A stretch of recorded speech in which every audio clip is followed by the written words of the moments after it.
একটি স্বরচিত কবিতা। পরিবেশ। সব কথা শেষ হলে বেঁচে থাকে চেনা মন। সাড়া দেয় যারা, তাতে তারা তো আপনজন। আত্মার জাগরণ সাধন চমৎকারে, বিদ্রোহী জনগণ খা ভীষণ হাঁ করে।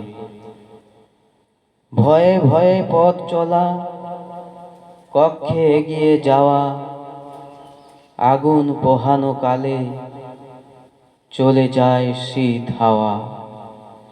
সোনালি শিকড়ে বাঁধা আমাদের ঘুরপাক, কাঁটাহীন কমলায় চিনিহীন চায়ে পাক।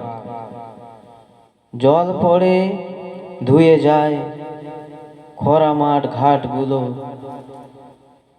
বোবা পথে ছুটে যায় আঁধারের রাতগুলো। এভাবেই গড়ে ওঠা আমাদের পরিবেশ, লোভ অনলে পুড়ে ছাই, বুঝে পাই তরবেশ।